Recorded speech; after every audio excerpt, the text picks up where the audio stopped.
Welcome back to News and Views with myself, Salalo Makwidir. The time is 10 minutes past 8, and you're still tuned in to News and Views right here on Salam Media, your home of humanitarian journalism, where we tackle the pressing issues shaping our nation and beyond. This morning, we turn our attention to Stilfontein, a small mining town now at the center of, I think, one of the most harrowing humanitarian and legal crises South Africa has ever faced in recent times. 2 months ago, a police raid on an abandoned gold mine left over 400 illegal miners trapped underground. Since then, shocking footage has emerged showing piles and piles of bodies and emaciated men who are pleading for help.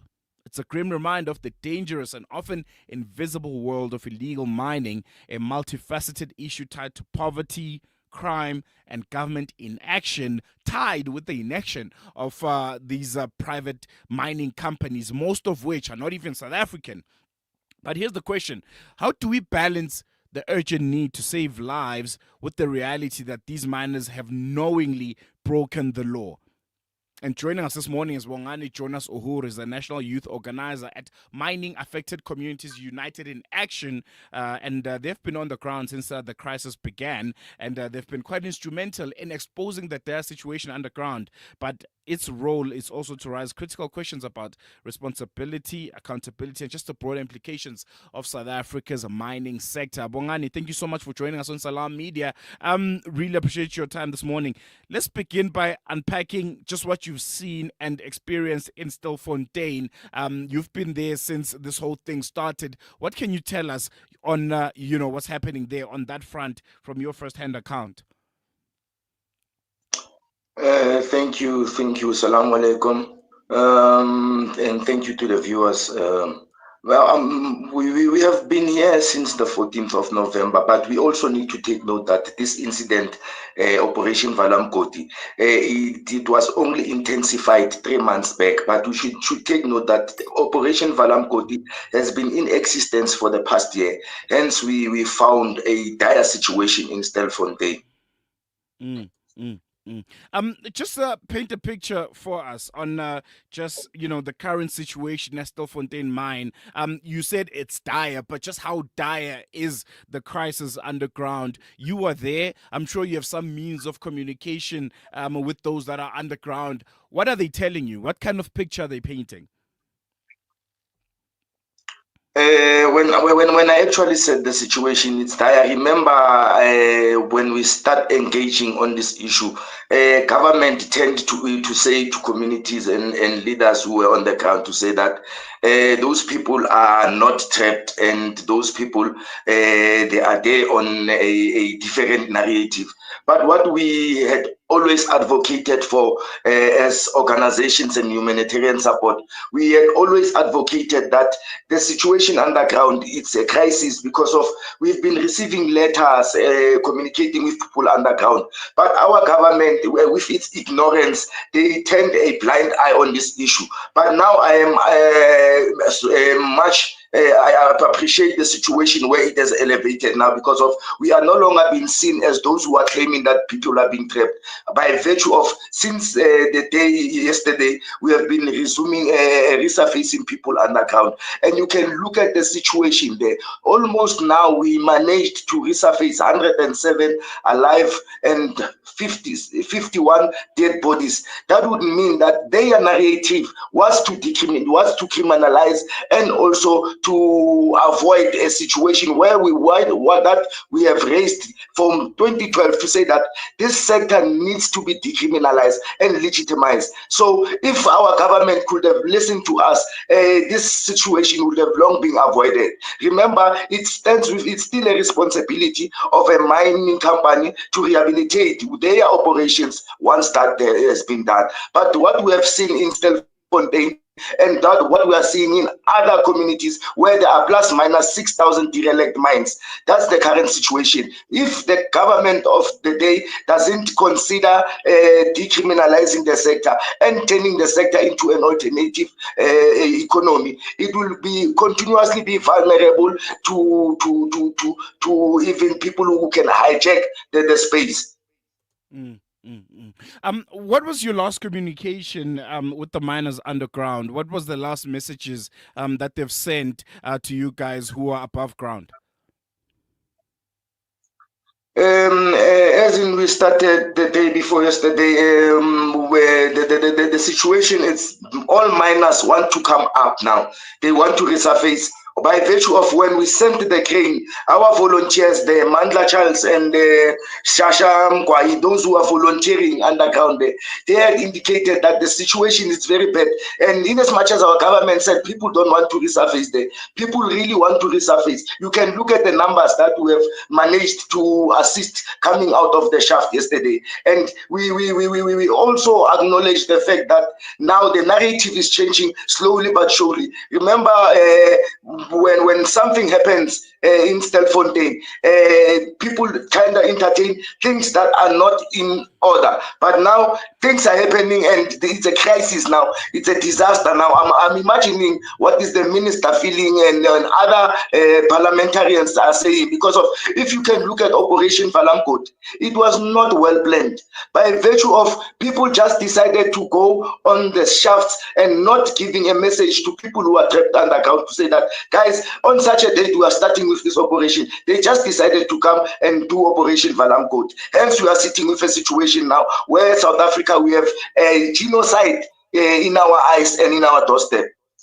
Mm, mm, I want to touch a bit on that. The assessment, well, it is your assessment of the actions of the South African Police Services and the Department of Mineral Resources and Energy in this crisis. How would you assess their response to this? It has happened already. Operation Valamkot has led us to where we are right now, where we have plus minus 400 miners trapped underground. Their action or inaction thus far, how would you assess it?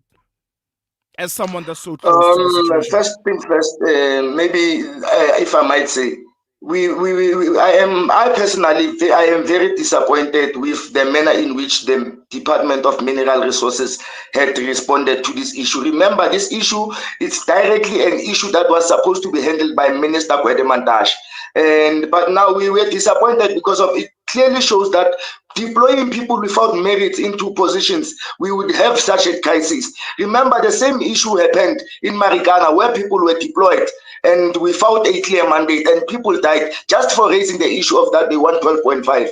It's the same issue here. We are not saying that they should not arrest these people. These people are not criminals. No. But what we are saying is that we need to decriminalize the sector because of we are making the sector vulnerable.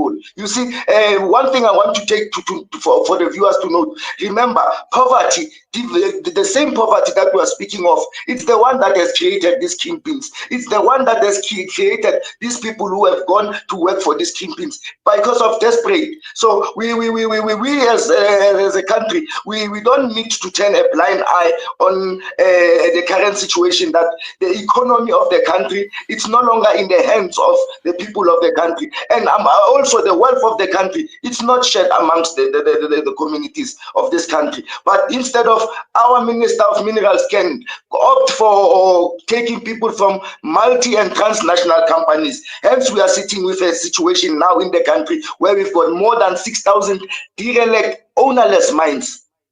Mm, mm, mm, mm. Can you give us a bit more insight on that pulley, crane system that you guys have, assembled and put together, and it looks to like go underground and a rescue mission for these miners, if I can put it that way. What's the latest on that front? And don't you see it in any way, as many have noted, that it undermines police efforts to enforce the law? Remember, with the pooling system, we didn't wake up early in the morning and decide to go and set up a pooling system. I think if we were to be charged that the pooling system was an illegal activity, it was an illegal activity conducted in the presence of the police. And the very same police, they the ones who were monitoring the pooling system. And if it wasn't because of the pooling system, we wouldn't have managed to get communication from underground and understand the situation that is happening underground. And now we saw a sabotage at some time where the pooling system was being destroyed on the basis of they brought in a professional rescue team, and the team was just there only to clear the surface area. But when they were clearing the surface area, it affected the pooling system. And remember, according to the court order, it was indicated that the humanitarian relief support should continue. Food must be continuously be sent. And unfortunately, the police made contempt to the very same order. But now, unfortunately, when these things are elevating, we ended up seeing now a professional rescue, which has now 2 days that has resumed, 2 days that it has already started. Now, what we are concerned of is that we appreciate and acknowledge the fact that the professional rescue team is on board.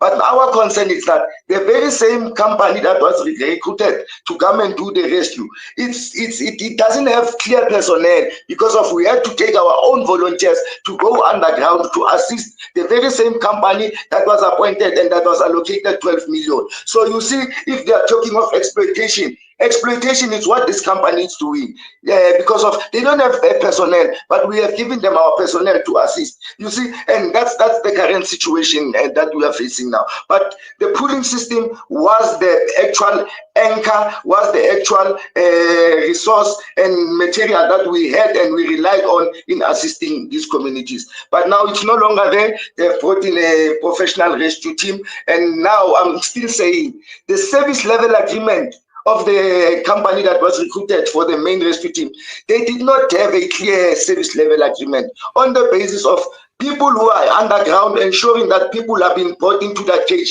They are not going to be compensated by the very same company. Then we are saying, you see how we are being exploited in this situation. Mm, mm, mm. How would you respond to communities that are affected by illegal mining? We know, what illegal mining 9 out of 10 times comes with.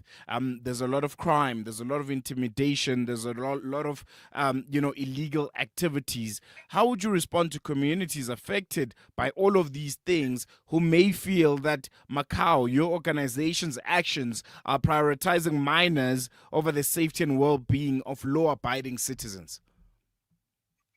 We need to take note that Stilfontein it's not as in other communities where there's been mining, illegal mining.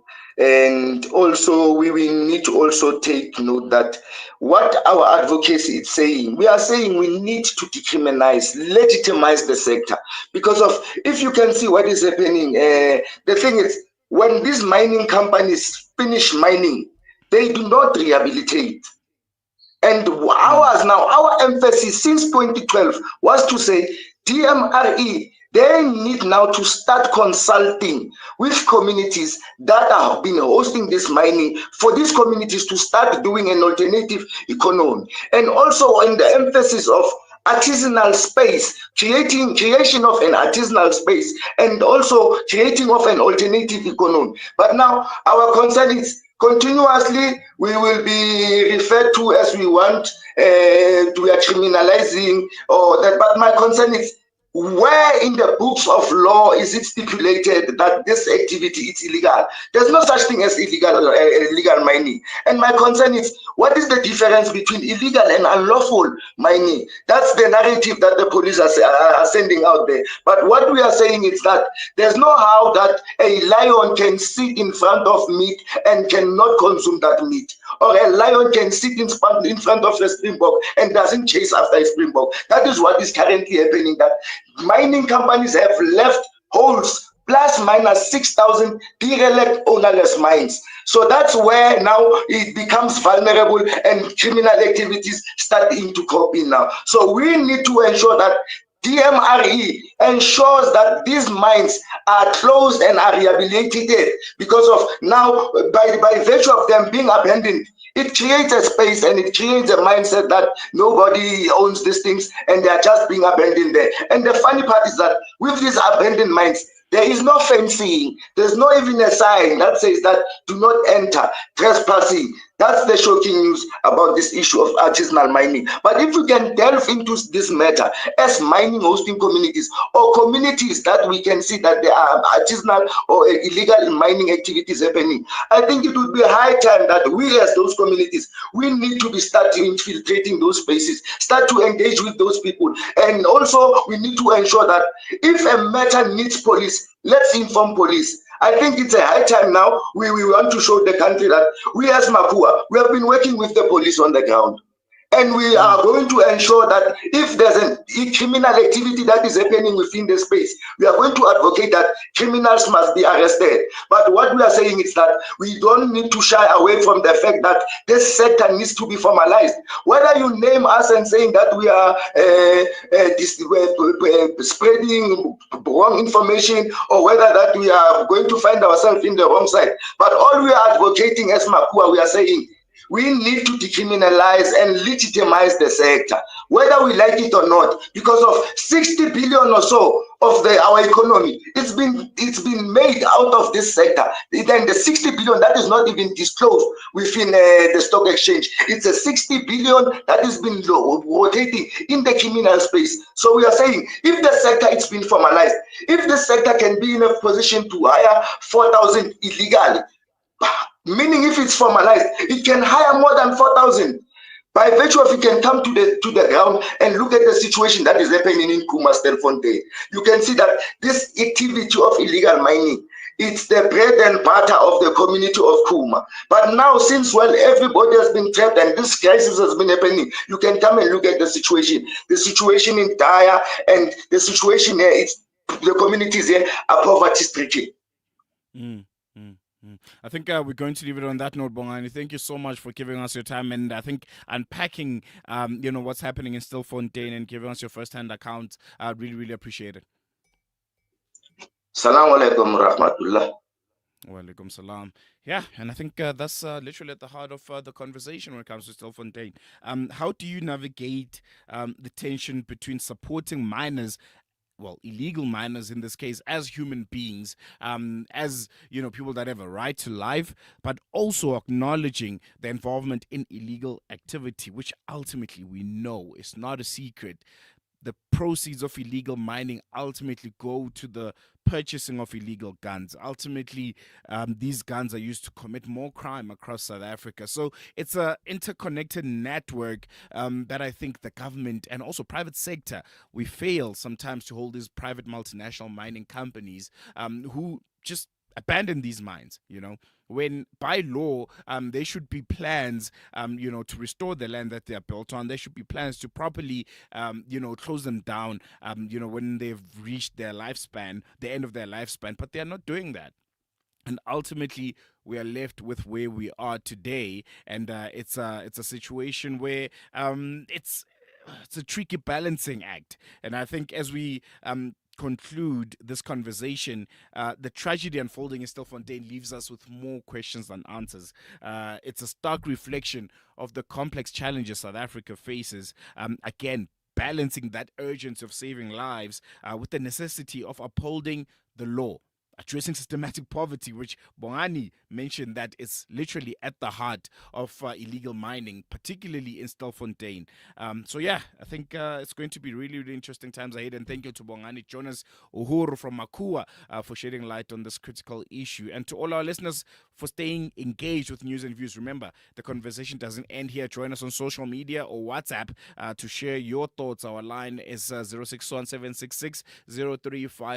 or you can call us on our studio line on 01168000355. Do you think the government is doing enough, or they're not doing enough to tackle illegal mining in South Africa? And also, what do you think is the best way to tackle the situation in Stilfontein, the balancing act between saving human life, which is precious, and everyone, doesn't matter where they come from, doesn't matter the color of their skin, doesn't matter what they have done, but at the end of the day, it is enshrined in our constitution that everyone does have a right to life, and that right should be respected by any means necessary. But again, there's another hand where these people are criminals. They've broken the law.